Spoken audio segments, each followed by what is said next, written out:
and welcome to Rogue Fibers. My name is Felicia Garman, and today's Teach It Tuesday is about knitting raw locks from a long wool breed like this one, or a short wool breed that still has a nice curl structure to it, so that you can add an artistic touch to any knitted project. You can do this to anything that would benefit from some texture: gloves, handcuffs, scarves, sweaters, or a cowl around the neck. I'm going to show you how to knit into an I-cord, but this technique can be worked into any flat or circular piece. I'm going to switch the camera over to a different angle so you can see how I'm going to knit a lock like this. We'll probably take this one into a project. Okay, I'll see you in a bit. Okay, so what I have here is a simple I-cord with some knitted long locks, with some long locks knitted in. This yarn that I'm using is from a previous video where I combed and spun long locks into a ball, into a yarn. And we're going to take the same locks that make up this yarn and knit them into this I-cord. So this could very easily become a little cowl, necklace, or fringe on a hat. Anything that you could add an I-cord to, you could use this particular I-cord project for. The second project I have has knitted in locks with a curl structure, but this is a much finer wool. And I used a hand spun yarn to knit in this little handcuff. And to give you an idea of what it would look like when it was done, there you have it. So it's kind of a fun fringe accent to knit locks into your project, and it's pretty simple to do. Once you've knit them in like this, they are locked in. So if I tug at these locks, they're not going anywhere. It's a really cool way to add in some texture and fun to your projects. This was also hand spun yarn using these same locks from the same comb and card video that I did earlier this year. So what I'm gonna do is you're gonna knit your yarn just the way that you would normally knit. So I'm doing an I-cord, which is why I'm using these double pointed needles. You can use any needles you would like. I am also using a size 4 needle. I could have probably gone with a larger needle if I wanted a looser I-cord. This is a pretty dense I-cord, but it would still be easy to pick up stitches along it and then knit it into a project. So what I'm doing with this particular project is knitting one,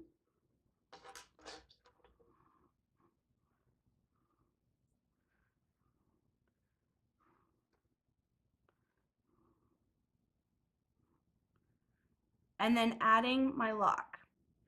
So what is facing me is going to be the right side of my project. So I want to lay the lock in the direction that I want the lock to face, and in this case I want that curly structure to be on the right side. So that's going to be facing me, and I'm going to place the lock between my two stitches. So it's actually between the first knit stitch and the second knit stitch.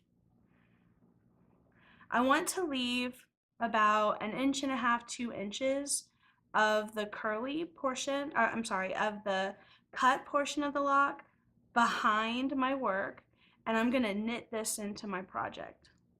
So I'm just going to line it up, make sure it's long enough. Yep. I'm going to take my right needle, knit it right into the second stitch like I normally would, and then I'm going to grab the lock and my yarn together and yarn over. I'm holding the lock and the I-cord in place with my index finger of my left hand so that that lock doesn't go anywhere as I knit the free lock and the yarn out, over and out of that second stitch. I'm going to repeat with the third stitch. Both the yarn and the lock are going to be yarned over and knit right into that I-cord. And there you have it. A really nice, tight, locked lock. So I'm going to repeat that. I still have some lock left over. That's okay. You just keep knitting that right into your project. And once again, my pattern is, for this particular I-cord, is to knit the first stitch as a normal knit stitch, pick a lock, add my stash, and what I'm doing here is I'm separating out a big lock like this, which actually has a couple of different curly cues in it.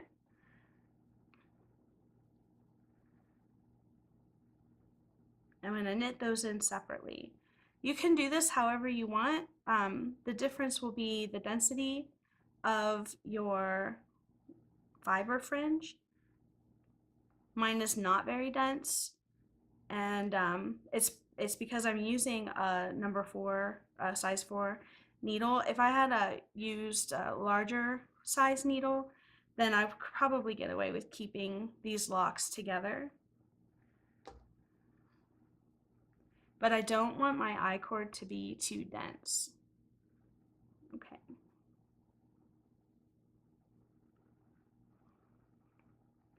Okay, so now I have 3 locks out of that one.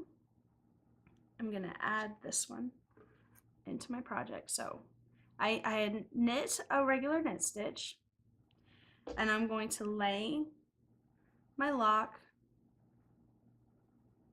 so that the curly end part is toward me, which is on the right side of the project. I just want to kind of get a similar length, and I'm just basing that on how the curl lands as the other locks in this piece. I place the lock between the 2 needles. So now the cut end of the lock is in the same location as the string that's coming out of my yarn ball. I'm going to hold that in place while I insert the needle into that second knit stitch, and I'm going to yarn over both the fiber and the yarn and knit right into the I-cord. Okay, and I'm going to repeat one more time.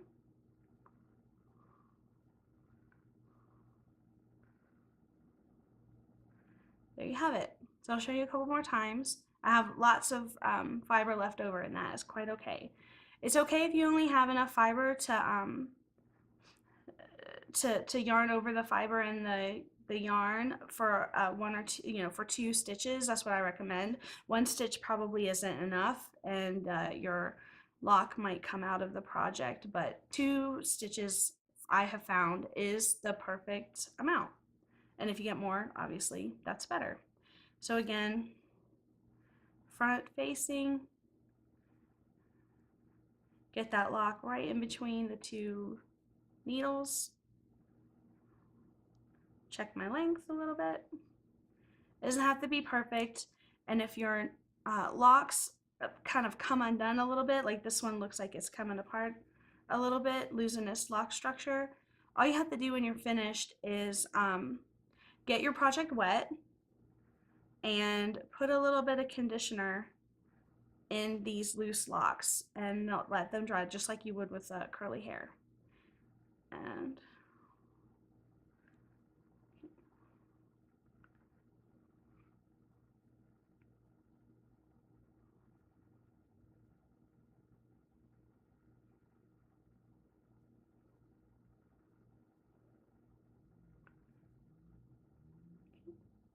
so now we put 3 locks on this little I-cord.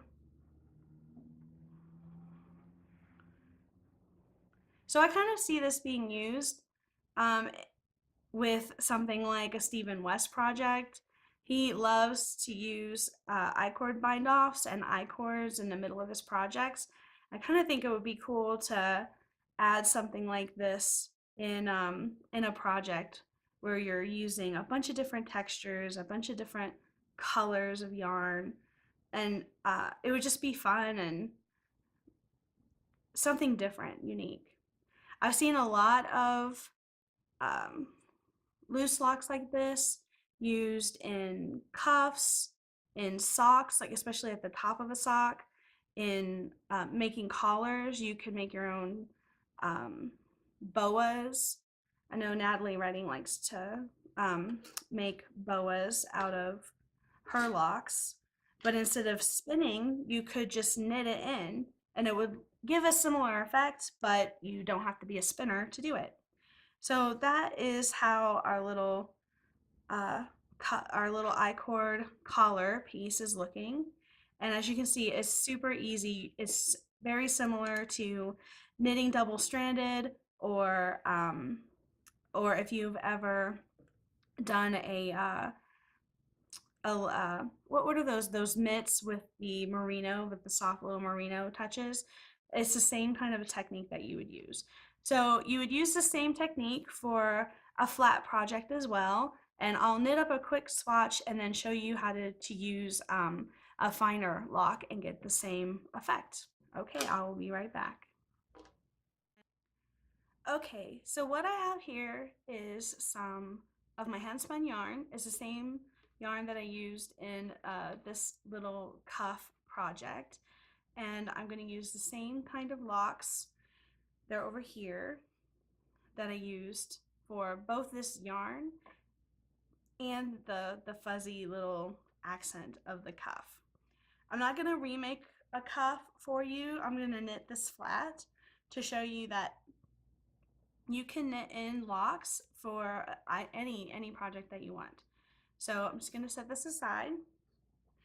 And these locks, you can see they're not as curly, obviously, as our long wool. This is a much finer wool. It has that nice little crimp, but no distinctive lock uh, structure in terms of the curliness. So what I like to do, this is a pretty thick lock. I like to separate those out so that they are much smaller, a little bit closer to the size of the needle that we're going to use. So in this case, I'm going to split this lock into 3, maybe 4 uh, different pieces.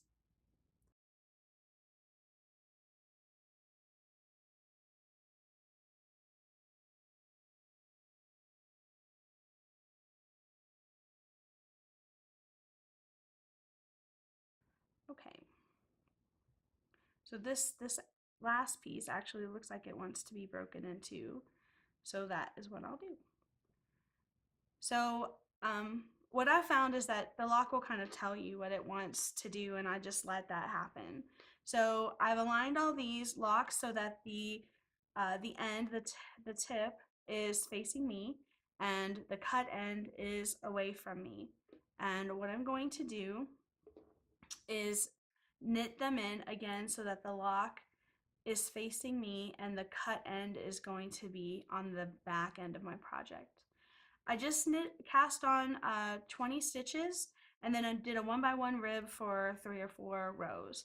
Then I knit across and then knit back. So doing it that way, knitting a non-stockinette stitch or knit swatch will hide some of your lock fluffies if you need them to be hidden. And since this is a pretty thin yarn, and you can see how much you can see through it, the knit swatch here, that's what I'm going to do. So I'm going to use the same technique that we did before, and I'm going to knit the first stitch normally. Then I'm going to place the lock right here between the 2 needles and between the first and the second stitch.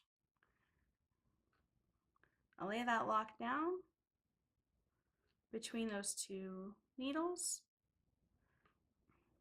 and I just want enough fiber in the back to knit a couple of stitches, and 2 stitches really is enough, but you can do whatever your heart tells you to do. So this is really, it makes it a lot easier to see in this project since I'm using a dark yarn and very light locks, that I'm holding the two together and I'm just yarning over like you normally would and knitting that lock right into the project. And I'm going to repeat it one more time. Okay, and you can see how much fiber I still have remaining.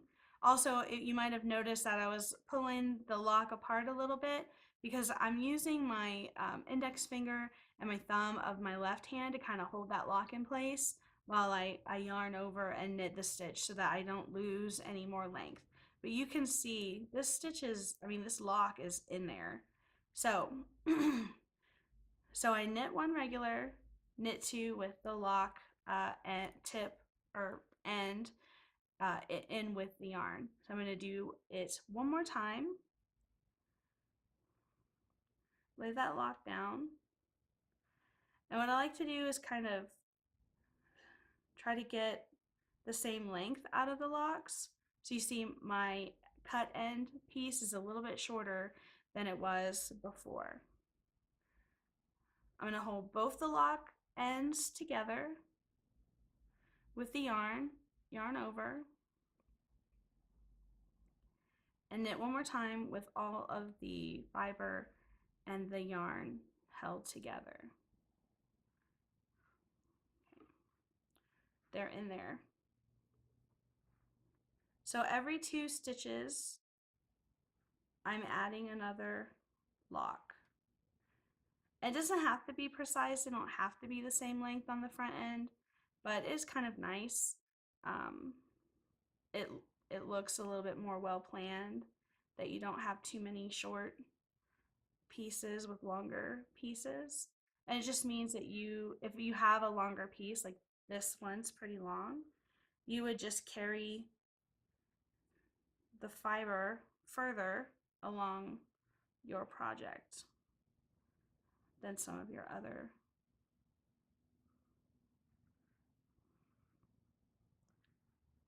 locks.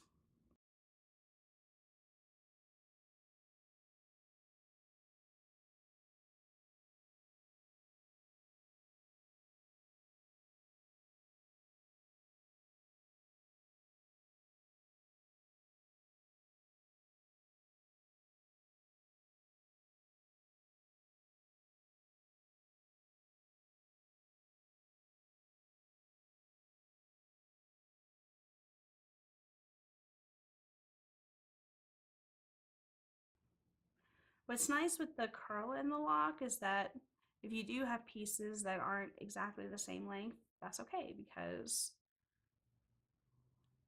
they curl up a bit and you really can't tell that much. So this looks pretty sparse, like maybe I should have knit a couple more locks in, like maybe every other stitch. However, you have to remember that you're more than doubling up on your yarn when you're carrying the fiber with you. And so you don't want your project to get too thick right away. And this will start to come together when you get a little bit further, when you get a couple more rows under your belt.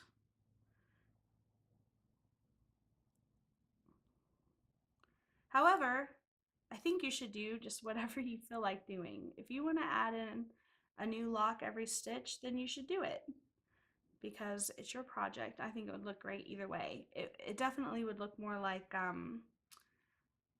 well, like a fleece would look if you have a couple more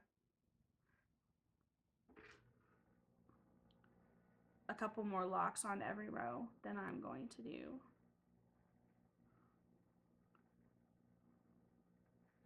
This was a bit intimidating for me when I first saw this technique, but if you just remember to make up your own pattern, try a couple of different things. I like adding in a lock every second or third stitch. You just take a little bit of time to to line your lock up, and make sure you have enough of the cut end to do 2 stitches. More is better, obviously, but 2 stitches is just enough to lock that fiber into the project.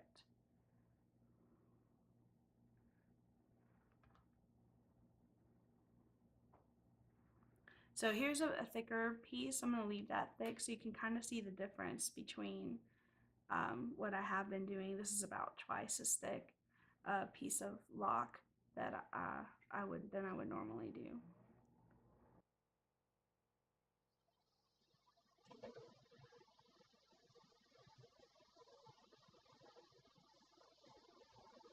Sorry about the noise. The air conditioner in my hotel room is turns on its own. Okay, so I knit 20 stitches in this swatch. So by the time I got to the end, I have an extra stitch, and I want to go ahead and keep my pattern. So I will put another lock in right here at the end.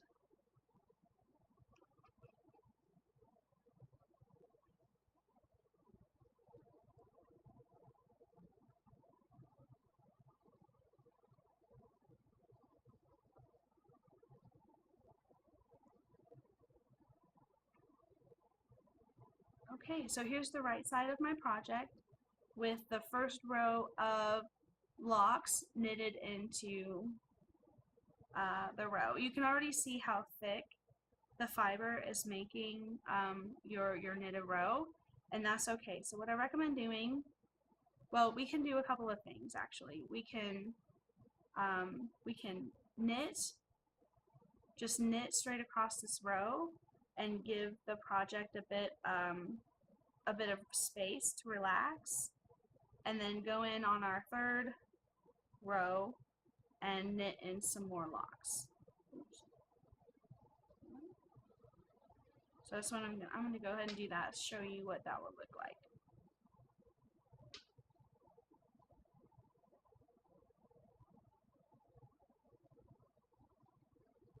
I've seen this this maker on YouTube. I want to say YouTube. I know she's on Facebook, but she makes these. She upcycles old sweaters and makes them into these old fairy garments. And I can see something like this sheepy fringe on one of her capes. I can't remember the name of her company. If I do, I'll put a link to it on this video. But I can totally see this being in a little fairy outfit, or in a hat, or on a cowl for some fringe. And this fiber that I'm currently using is a very fine fiber, and it feels like a cloud. It's so nice, and I can just imagine that being really nice, close to skin, and gives you a little unique, very unique look. Okay, so we're on our third row. I'm going to do the same thing. Knit one normal, leave, and add in a lock.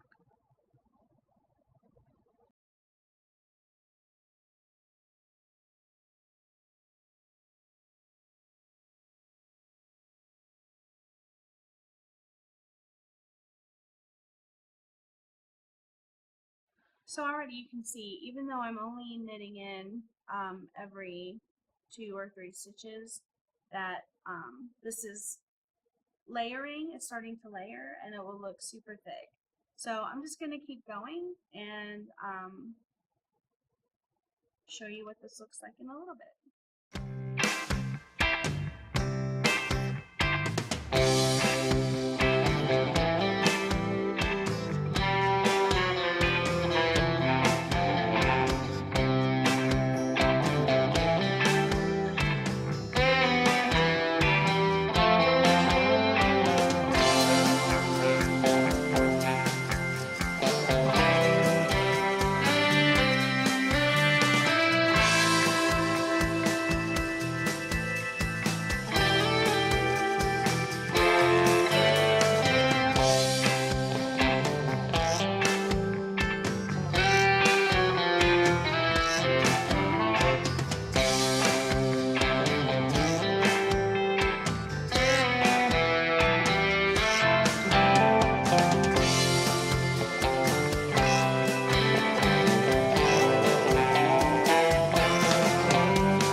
Okay, so there you have it.